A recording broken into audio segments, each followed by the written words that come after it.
Hello दोस्तों, आपका स्वागत है हमारे YouTube channel open horror story में। तो चलिए आज की कहानी को करते हैं शुरू। मेरा नाम रवि है। मैं वैसे तो साउथ इंडिया का रहने वाला हूँ और ये जो घटना आज मैं आप लोगों को बताने जा रहा हूँ ये लगभग आज से 10 साल के आसपास पुरानी होगी। उस समय मैं एक होटल में काम किया करता था। मेरी जिंदगी में आगे मेरे साथ क्या होने वाला था मैं ये नहीं जानता था। एक दिन मेरे दोस्त का मुझे कॉल आया। वो कहने लगा, यार रवि, बहुत टाइम हो गया, हम मिले नहीं, चलना कहीं मिलते हैं, कहीं घूमते हैं। मैंने उससे कहा, यार घूमना तो नहीं हो पाएगा, लेकिन हाँ मिलने के लिए मैं ट्राई कर सकता हूँ। वो लोगों ने मिलने के लिए सैटरडे का दिन चुना। मैं आप लोगों को बता दूं, जिस होटल में मैं काम करता था वहां पर मेरी शिफ्ट शाम के 5 बजे से लेकर रात के 12 बजे तक की थी और इसी वजह से सब कुछ बंद करने के बाद घर पे पहुंचने में मुझे रात के 2 अक्सर बज जाया करते थे। उस दिन भी मैं जानता था कि जिस दिन मुझे मेरे दोस्तों से मिलना है वो दिन भी समय काफी हो चुका होगा। मेरे दोस्तों से जब मैंने पूछा, उन लोगों ने कहा, कोई बात नहीं रवि, हम लोग रात के 12 बजे मिलेंगे। मैंने कहा, यार जिस जगह तुम लोग मुझे बुला रहे हो मिलने के लिए, उस जगह पर पहुंचने में मुझे आधा पौना घंटा जाएगा। वो लोगों ने कहा, कोई बात नहीं, तू आ जा।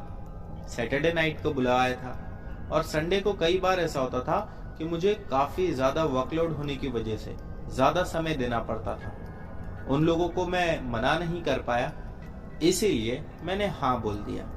वो सभी लोगों को संडे के ही दिन छुट्टी होती थी, लेकिन संडे तो मेरे ऊपर ज्यादा काम होता था। सैटरडे नाइट को लगभग 12:30 पौने 1 बजे के आसपास मुझे लेट हो गया था, इसीलिए उसी टाइम पे मैं अपनी होटल से निकला और बाहर निकलने के बाद मुझे एक रिक्शा वाला दिखा।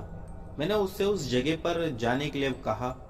उसने कहा कि आधे रास्ते तक छोड़ दूंगा, उसके आगे मैं नहीं जाऊंगा क्योंकि फिर वहां से मुझे खाली आना पड़ेगा। मैंने कहा ठीक है। मुझे जहां तक समझ में आया कुछ 30 किलोमीटर जितना दूर होगा वो। उसके बाद उसने मुझे कुछ 20 किलोमीटर के आसपास छोड़ दिया। मैंने कहा, अरे भाई, यहाँ बीच रास्ते पे तू छोड़ रहा है, मैं यहाँ से जाऊंगा कैसे? वो कहने लगा कि कोई दूसरी रिक्शा कर लो, मैं अगर इतना अंदर तक जाऊंगा तो मुझे वापस आने बहुत भारी पड़ेगा।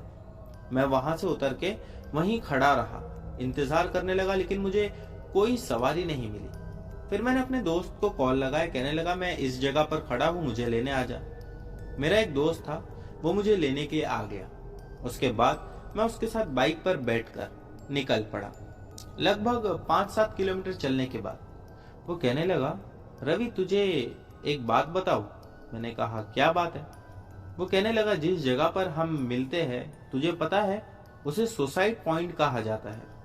मैंने कहा, सुसाइड पॉइंट क्यों? वो कहने लगा कि वहां पर बहुत सारे लोगों ने मर कर अपनी जान दे दी है।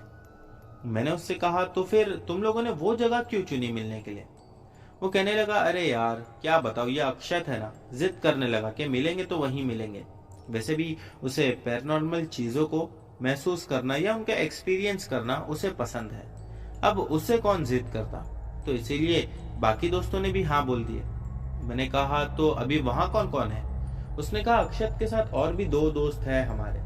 धीरे धीरे हम लोग वहां पर आखिर पहुंच ही गए। वहां उतरने के बाद मैं सबसे मिला और फिर हम लोगों ने थोड़ी दारू पी। दारू पीने के बाद मैं अक्षत से कहने लगा, सुसाइड पॉइंट मिला था तुझे मिलने के लिए? वो हंसने लगा, कहने लगा, यार मैं बहुत ज्यादा परेशान भी रहता हूँ, सोचा कि अगर परेशानी दूर नहीं होगी तो दोस्तों से मिलकर यहीं पर आत्महत्या कर दूंगा। ये बोलकर वो हंसने लगा और सभी लोग हंसने लगे।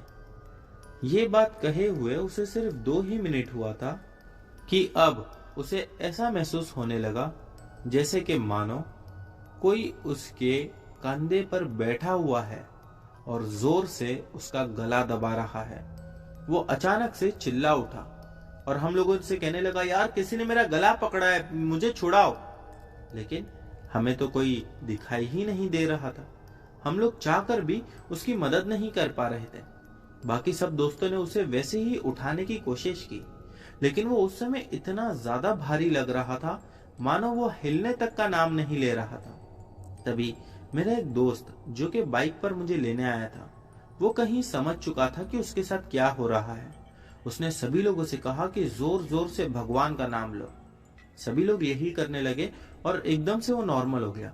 उसे उठाकर हम लोग भागते हुए हमारी बाइक पर लेकर आए और वहां से निकल गए। हमारी जो शराब की बोतल्स थी और सिगरेट्स के पैकेट थे वो सब वहीं छोड़ दिए।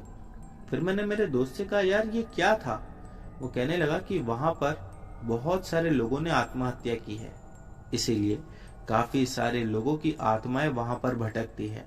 मैं जानता था कि ऐसा अगर कभी कुछ होगा तो इस समय सिर्फ एक भगवान का ही सहारा था हमें। मैंने वैसे ही किया। बस उसके बाद उस जगह पर जाना सभी लोगों ने बिल्कुल से छोड़ दिया।